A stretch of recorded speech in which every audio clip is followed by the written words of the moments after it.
కృష్ణా జిల్లా హనుమాన్ జంక్షన్ శివారులో ఆంజనేయుని భారీ విగ్రహ ప్రతిష్ట వైభవంగా సాగింది. భక్తాంజనేయ స్వామి ఆలయ ప్రాంగణంలో ఏర్పాటు చేసిన 45 అడుగుల భారీ ప్రతిమకు భక్తులు విశేష పూజలు చేశారు.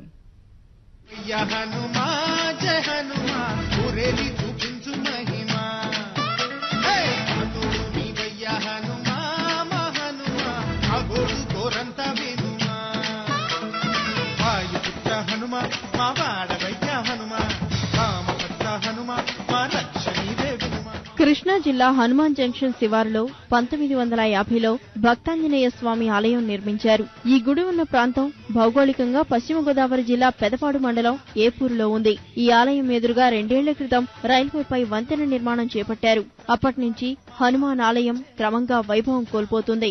ఇప్పటికే దర్శనానికి భక్తులు తీవ్ర ఇబ్బందులు ఎదుర్కొంటున్నారు. సమస్యను గుర్తించిన ఆలయ ధర్మకర్తలు 30 లక్షల రూపాయల ఖర్చుతో 3 నెలల వ్యవధిలో ఆలయ ప్రాంగణంలో 45 అడుగుల భారీ అభయాంజనేయ స్వామి విగ్రహాన్ని ఏర్పాటు చేశారు. 2 years బ్యాక్ ఈ ఫ్లైఓవర్ ఉండేది కాదు, కానీ ఈ ఫ్లైఓవర్ వచ్చిన తర్వాత గుడి కంప్లీట్ క్లోజ్ అయిపోయింది. భక్తులకి అసలు కనిపించట్లేదు. 2011వ సంవత్సరంలో హనుమ జయంతి నాడు నాకు ఇక్కడ 45 అడుగుల విగ్రహాన్ని నిర్మించాలని నాకు సంకల్పం కలిగింది. రోడ్డు వెళ్లే వాళ్ళకి ఫ్లైఓవర్ వచ్చిన తర్వాత ఏం జరిగిందంటే ఎక్కువగా ఇది కనిపించట్లేదు అనే ఉద్దేశంతో అందరూ కూడా సమిష్టిగా నిర్ణయించుకున్నారు.